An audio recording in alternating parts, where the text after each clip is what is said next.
าโนรูเนี่ยมันเคลื่อนขึ้นฝั่งฮอยอันเวียดนามแล้วนะความเร็วของมันเนี่ยเรียกว่าโอ้โห20 กิโลเมตรต่อชั่วโมงนี่จะแข่งกับรถเลยเหรอจ๊ะนี่นะคะกรมอุตุนิยมวิทยานะคะออกประกาศฉบับที่12พายุใต้ฝุ่นโนรูเคลื่อนขึ้นฝั่งบริเวณเมืองฮอยอันประเทศเวียดนามแล้วนะคะก็มีความเร็วลมสูงสุดใกล้ศูนย์กลางประมาณ150 กิโลเมตรต่อชั่วโมงแล้วพอขึ้นชื่อว่าพายุมันก็กำลังเคลื่อนตัวทางทิศตะวันตกด้วยความเร็วประมาณ20 กิโลเมตรต่อชั่วโมงค่ะแต่ก็คาดว่ามันจะอ่อนกำลังลงเป็นพายุโซนร้อนแล้วก็เคลื่อนผ่านประเทศลาวตอนล่างเข้าปกคลุมภาคตะวันออกเฉียงเหนือตอนล่างของประเทศไทยนะคะไปทั้งภาคอีสานด้วยค่ะแถวจังหวัดอำนาจเจริญและอุบลราชธานีอย่างที่อุบลนี้อ่วมอยู่เหมือนกันนะพ่อแม่พี่น้องทางอุบลก็ต้องระมัดระวังกันหน่อยนะคะโดยเฉพาะในวันที่19 กันยายนนี้29 กันยายนพรุ่งนี้นะคุณก้อยนะแล้วพายุนี้จะอ่อนกำลังลงเป็นพายุ depression และหย่อมความกดอากาศต่ำกำลังแรงตามลำดับประกอบกับมรสุมตะวันตกเฉียงใต้ที่พัดปกคลุมทะเลอันดามันภาคใต้และอ่าวไทยมีกำลังค่อนข้างแรงก็ทำให้มีฝนตกหนักหลายพื้นที่ค่ะแล้วก็มีฝนตกหนักบางแห่งกับมีลมแรงบริเวณภาคเหนือภาคตะวันออกเฉียงเหนือภาคกลางรวมทั้งกรุงเทพมหานครแล้วก็ปริมณฑลก็ไม่รอดนะภาคตะวันออกแล้วก็ภาคใต้ด้วยขอให้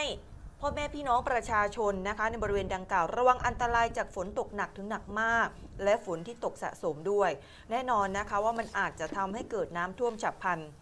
และน้ำป่าไหลหลากนี่ภาพที่เราฉายให้ดูเนี่ยที่เวียดนามนะคุณก้อยนะหลังจากเจ้าโนรูเนี่ยไปแวะที่นั่นไปที่ฮอยอันไปที่เวียดนามนะคะก็ไม่ต่างจากบ้านเรานะพายุมาใช่ไหมเพียงแต่ว่าน้ำค่ะจะไปเร็วหน่อยแต่ความเสียหายร่องรอยยังอยู่นี่หลายๆประเทศก็ต้องรับมือเจ้าโนรูนะคะหลังจากแผงฤทธิ์ไปหลายประเทศเลยแล้วก็เดี๋ยวมาบ้านเราเนี่ยโดยเฉพาะอีสานเนี่ย2 จังหวัดเด้ออำนาจกับอุบลท่าเบิงท่าสไงก็ป้องกันนะคะป้องกันไว้เตือนกันไว้ค่ะ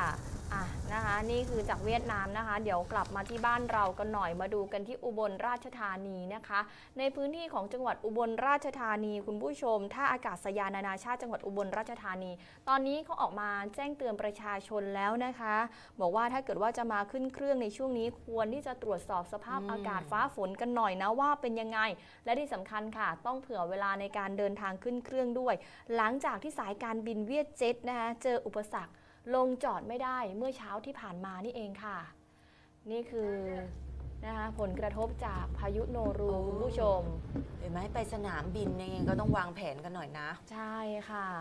โอ้แล้วพอสายการบินเวียดเจ็ตนะคะไม่สามารถที่จะลงจอดได้งานนี้ก็ผู้โดยสารนะคะได้รับผลกระทบเต็มๆเลยซึ่งผู้สื่อข่าวนะคะก็รายงานกันเข้ามาว่าอุบลราชธานีเมื่อคืนนี้เนี่ยกลางดึกนะคะฝนตกจากอิทธิพลของพายุโนรูลงมาทั่วทั้งประเทศเลยกระทั่งช่วงเวลา 7 นาฬิกา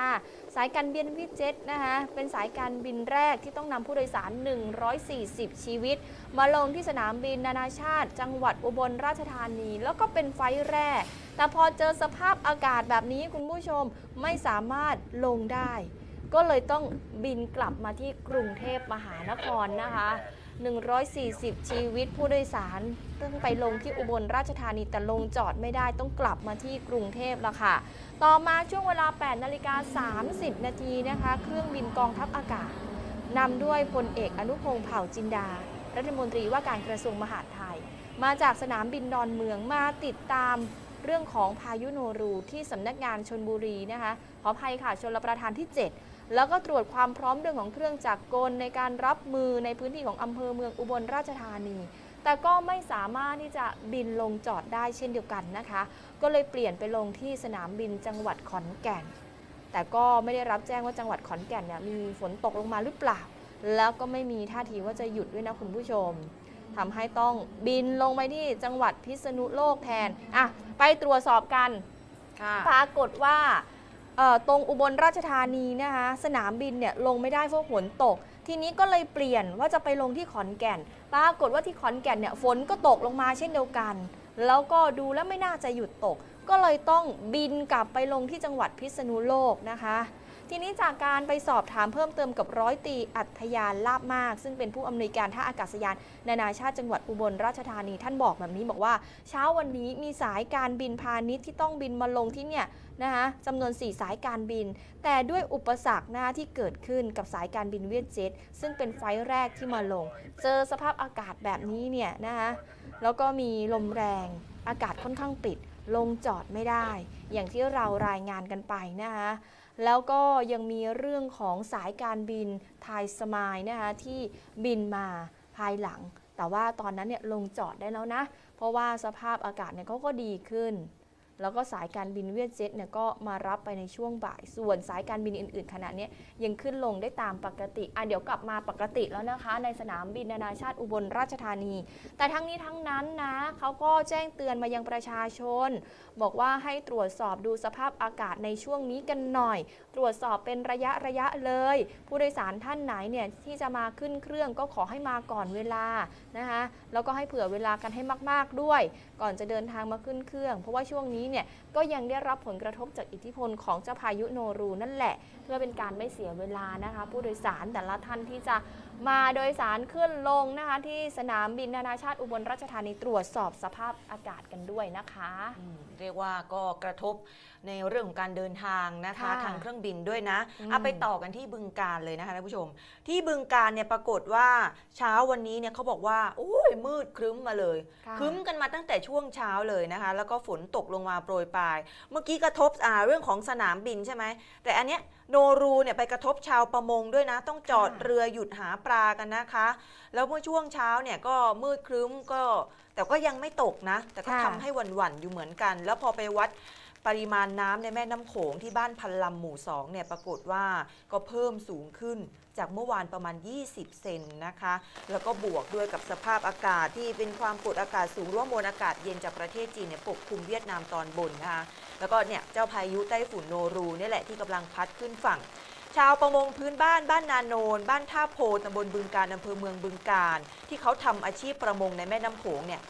ต้องจอดเรือหยุดออกหาปลาในแม่น้ำโขงเลยนะ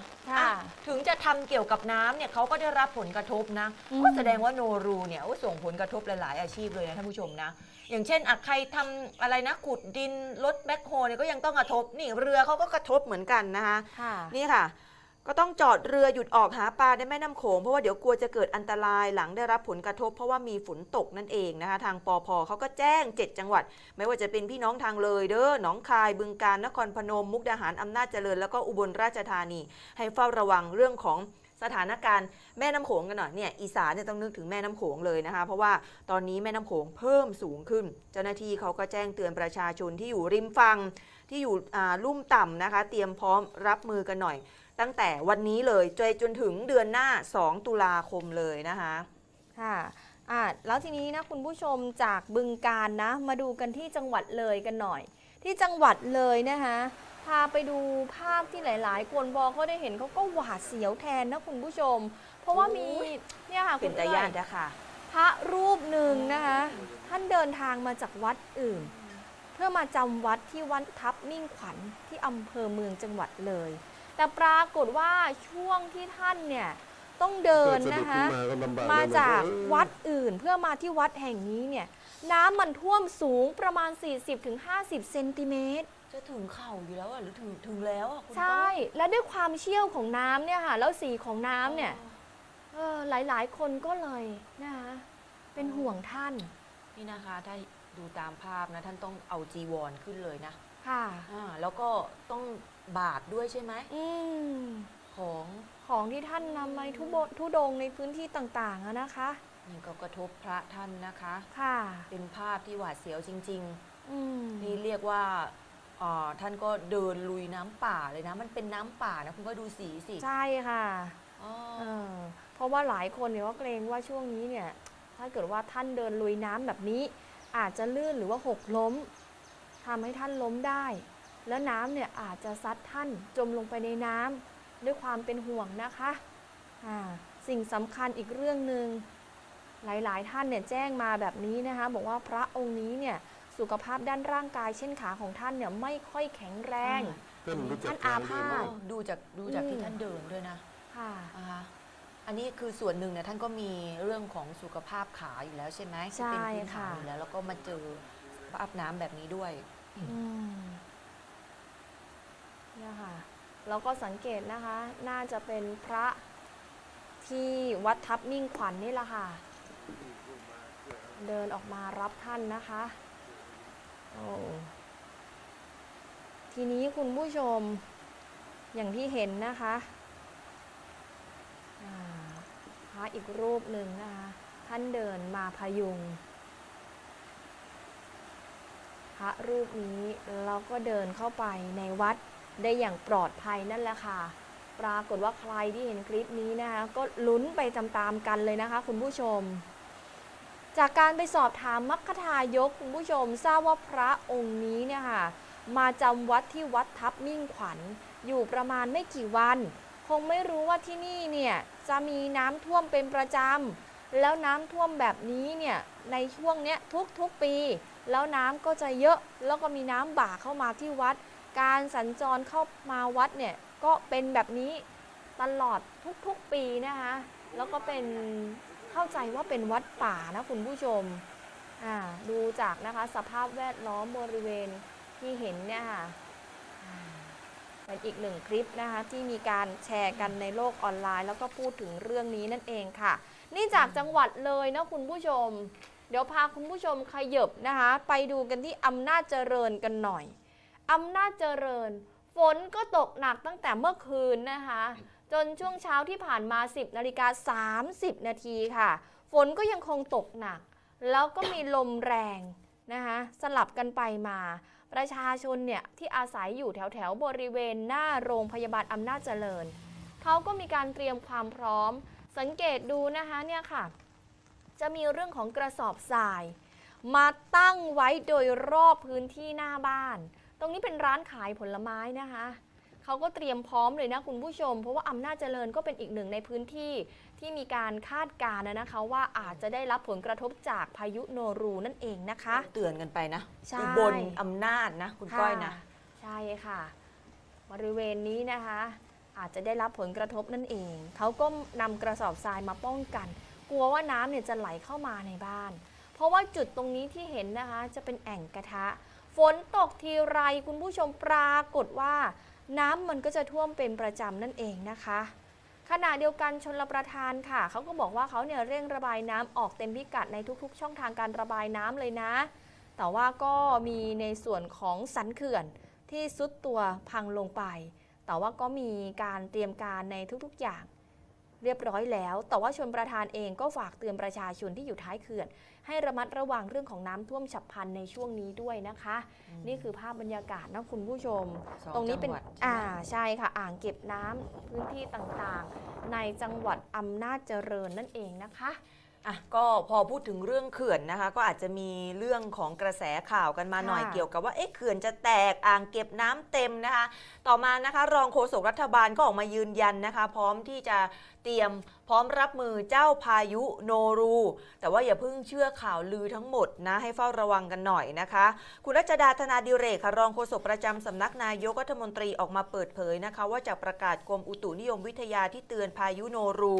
ทำให้มีการเปิดเผยแพร่ข้อมูลที่บอกว่ามีเขื่อนแตกหรือไม่นะคะก็สามารถเก็บกักน้ำได้อีกแล้วเนี่ยคือไม่สามารถเขื่อนเนี่ยมันจะแตกแล้วมันเก็บน้ำไม่ได้แล้วนะคะผ่านสื่อโซเชียลจนทำให้เกิดความเข้าใจผิดคุณรัชดาเนี่ยในฐานะรองโฆษกประจำสำนักนายกเนี่ยก็ขอให้ประชาชนรับฟังข้อมูลข่าวสารการแจ้งเตือนและความเคลื่อนไหวของสถานการณ์จากหน่วยงานภาครัฐอย่างใกล้ชิดนะคะก็บอกว่าอ่างเก็บน้ำทั้งขนาดเล็กและขนาดใหญ่ในไทยยังสามารถรับน้ำได้ขอให้เชื่อมั่นต่อแผนรับน้ำและการระบายน้ำของรัฐบาลทุกหน่วยงานเขาไม่ได้นิ่งนอนใจเตรียมพร้อมรับมือพายุโนรูตลอดเวลาเลยนะคะนี่ทางสทนช.สำนักงาน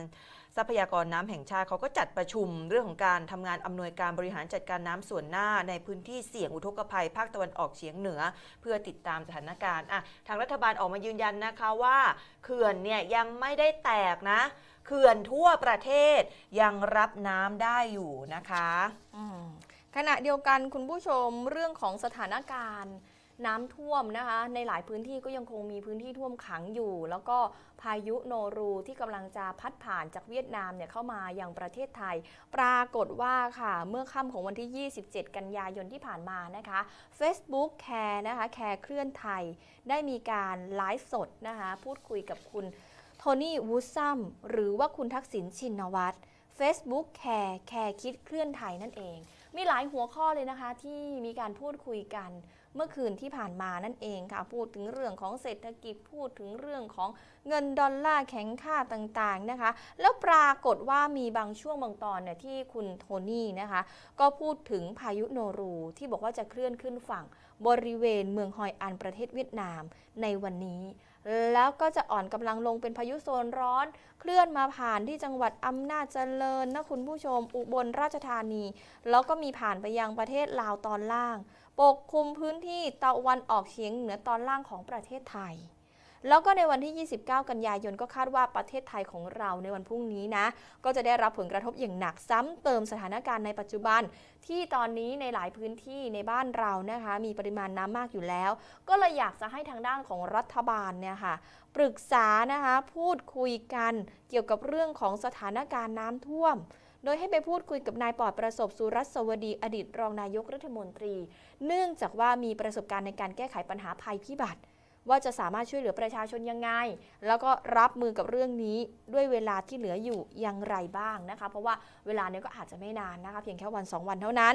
ทั้งนี้เนี่ยก็ยังมีการพูดคุยว่าอยากจะขอฝากไปยังกระทรวงวัฒนธรรมให้ไปช่วยซ่อมแซมกำแพงประตูช้างเผือกก่อนหน้านี้ก็มีข่าวเรื่องของประตูช้างเผือกออกมานะคะที่ทลายลงเพราะว่าฝนตกหนักหากไม่ซ่อมแซมเนี่ยก็ขออนุญาตให้พี่น้องชาวไทยเชียงใหม่เนี่ยได้ทำกันเพราะว่าต้องการรักษาแล้วก็ห่วงแหนเอาไว้นั่นเองนะคะนี่ก็คือผลกระทบนั่นเองที่เกี่ยวกับปัญหาเรื่องของสภาพฟ้าฝนอากาศขณะเดียวกันค่ะคุณโทนี่ยังบอกว่าอยากจะให้มีการบูรณาการมีการเรื่องของความช่วยเหลือจากหลายๆภาคส่วนนะในเรื่องของการแก้ไขปัญหาน้ำท่วมอย่างเป็นระบบเพราะว่าก็กังวลว่าประเทศไทยเนี่ยเป็นประเทศเดียวที่ไม่สามารถใช้รถยนต์ขับเคลื่อนด้วยพลังงานไฟฟ้าหรือว่ารถ EV ได้เพราะว่าฝนตกแล้วก็น้ำท่วมอย่างต่อเนื่องเพียงชั่วโมงเดียวก็ทำให้ระบบคอมพิวเตอร์เนี่ยพังได้หมดนะแล้วก็ยิ่งระบบรถยนต์ไร้คนขับที่ต้องอาศัยระบบคอมพิวเตอร์ถึง200ตัวหากเสียหายเนี่ยต้องใช้เงินจำนวนมากในการซ่อมแซมก็ต้องการให้แก้ไขปัญหาน้ำอย่างเร่งด่วนแล้วก็เป็นระบบเพราะว่าน้ำเนี่ยมาจาก3ส่วนไม่ว่าจะเป็นน้ำเหนือที่ไหลลงมาน้ำจากฝนที่ตกแล้วก็น้ำทะเลที่นับวันยิ่งเพิ่มสูงขึ้นคุณโทนี่บอกว่าหากไม่ป้องกันและหาช่องทางให้น้ำไหลลงสู่ทะเลได้อย่างรวดเร็วไทยอาจจะไม่สามารถใช้รถ EV ได้ซึ่งส่งผลกระทบต่อการพัฒนาของเศรษฐกิจในบ้านเรานั่นเองนะคะนี่ท่านก็พูดถึงหลายเรื่องนะคะที่คุณทักษิณออกมาพูดไม่ว่าจะเป็นเรื่องของสถานการณ์นะคะของพายุโนรูที่พัดผ่านมายังภาคเหนือของภาคอีสานนะคุณผู้ชมแล้วก็เรื่องของกำแพงประตูช้างเผือกรวมไปถึงรถยนต์ไฟฟ้านะคะดูคลิปจบแล้วอย่าลืมกดติดตามและสมัครสมาชิก YouTube มติชนทีวีเพียงแค่สแกน QR Code ได้เลยครับ